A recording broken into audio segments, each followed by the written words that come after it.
The tragic story of the sinking of the Titanic is known by most of the entire world, especially with the help of James Cameron's blockbuster movie. But it's entirely possible that the whole incident could have been avoided had there not been a change in who the ship's second officer was. Originally, a man named David Blair was responsible for the main crew duties of the ship, including making sure all crewmen were at their correct stations of work and that they were supplied with what they needed. In fact, it was his job to present a man named Fred Fleet with binoculars, as it was Fleet's responsibility to look for icebergs while sailing. However, the Titanic quickly replaced Blair for reasons unknown and replaced him with a man named Charles Lightoller. Despite the change in employment, Blair forgot to hand over the key to a locker where the ship's binoculars were placed, meaning that Fleet had to study the waters without them. The fatal iceberg was seen too late to be avoided, and the ship historically sunk, taking 1,500 lives with it. Fleet later testified to the Senate that had he had the binoculars, he could have saved the boat from its fate.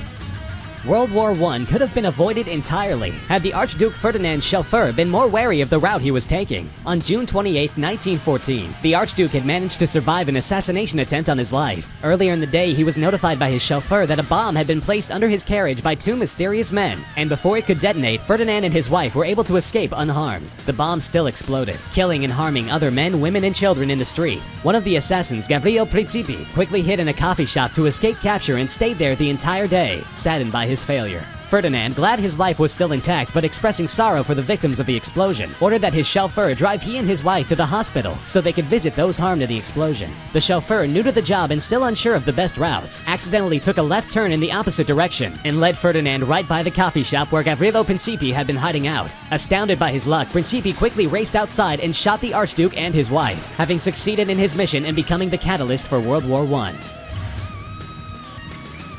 While the turnout of the American Revolutionary War is obvious to everyone, not many know just how close the Americans were to losing the war to the British. The answer? Dangerously close. In fact, there were multiple occasions in which the American armies managed not to be destroyed by seemingly sheer luck, and that seems to be the case in the last most important battle of the Revolutionary War as well. In December of 1776, George Washington found himself with one last chance to rid his country of the violently dangerous Brits. He plotted that he would stage one final battle against Hessian commander Colonel John Rahl, who had previously taken over the small town of Trenton, New Jersey. The Hessians, Germans who worked for the British Army, did not expect that Washington or his troops would attempt to strike in the middle of winter, as they believed the war would be over by New Year's Day. However, as Washington and his troops crossed the Delaware River, they were spotted by a farmer who quickly raced off to John Rahl to tell him the news. But Rahl refused to see the man, as he was too caught up in celebrating the defeat of the Americans. The farmer was ordered to write down what he had seen and deliver it to a first officer, but the farmer was English, and so his note was written in English, and the first officer it was given to could not read English. The note was discarded, and the Hessians went on partying, before being beaten by Washington's platoon the next morning.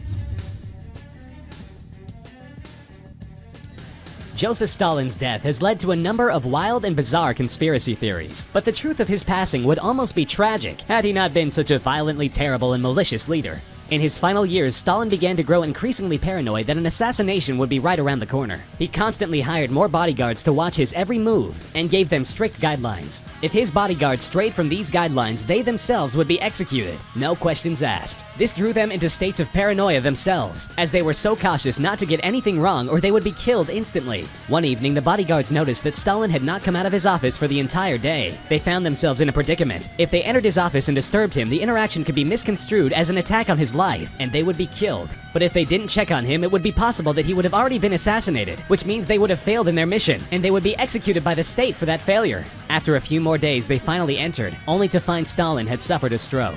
He died just 4 days later. On the evening of November 28, 1942, the story of one man's hope to get laid ended up costing the lives of over 400 people. While attending the Coconut Grove nightclub in Boston, a soldier led his date to a back corner to solicit her into a sexual encounter. Above the two was a single light bulb that illuminated their actions for the rest of the club. The soldier unscrewed the light bulb and began his makeout session with his date. A 16-year-old busboy named Stanley Tomaszewski was ordered to replace the light bulb and break up the necking session. Stanley removed the soldier and his date from the club and went to work replacing the bulb. However, because because he couldn't see, the teenager lit a match and properly screwed in a new bulb before casually discarding the match in a trash can nearby. What Stanley didn't know was that the match still carried a flame, and minutes later a fire had started and climbed up the wall into the ceiling. Patrons of the nightclub began to panic as they raced to the exits to climb out. There they found a series of doors that blocked their exit due to how they were created. The main entrance and exit to the club was a revolving door, and the giant mass of people huddled against it stopped it from serving its purpose. The other doors of the club had been made to swing inward rather than outward, due to the wrong hinges having been placed on the door during the club's construction. With all of the bodies pressing against the door, no one could manage to swing it outward so they could escape. The fire quickly spread, eventually destroying the nightclub and taking 492 people with it.